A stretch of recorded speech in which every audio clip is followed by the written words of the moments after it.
Good morning guys. Ngayon, dito tayo sa Cabanatuan. Ay, Cabanatuan, Pasay pala, Pasay. Tayo Pasay Terminal.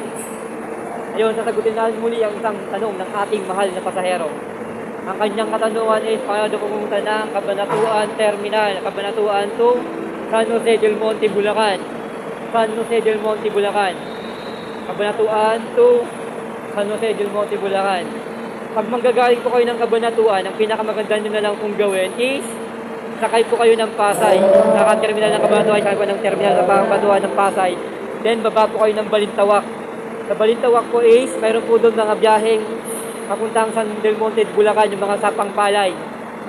Para hindi na po kayo magtagal, isi-text yung sakyan nyo para doon na. Pero pag yung mga, ang nasakay kayo sa Castillano pwede po kayong magpulilan, pwede kayong sumakay ng biyaheng Cubao, nadadaan ng Bulacan na pulilan. Gaya ng Golden Bay, Baliwag, 5 Star, at saka ES, Cisco, mga ganon. Tapos bumaba kayo ng pulilan, kaso nga lang, pag bumaba kayo ng pulilan, is magdadalawang sakay pa po kayo, Madami po kasing option pag sa pulilan po kayo, pwede kayong sumakay ng papuntang Santa Maria. Mula sa Santa Maria, sakay ulit kayo papuntang San Jose del Monte, Bulacan. Saka mula po sa pulilan ulit, nasakay kayo ng Maykawayan, papuntang Maykawayan. Baba po kayo ng Bukawi, mula po sa Bukawi, sasakay ulit kayo ng jeep papuntang Santa Maria, at Santa Maria, papuntang Pona naman. Madami po kasi.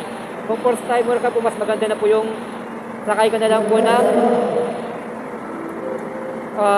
biyaheng Pasay, baba ka ng Balintawak, Cloverleaf, sa Cloverleaf, doon ka na lang po sumakay papuntang San Jose del Monte, Bulacan, para hindi po kayo mawala, lalo na pag first timer kayo.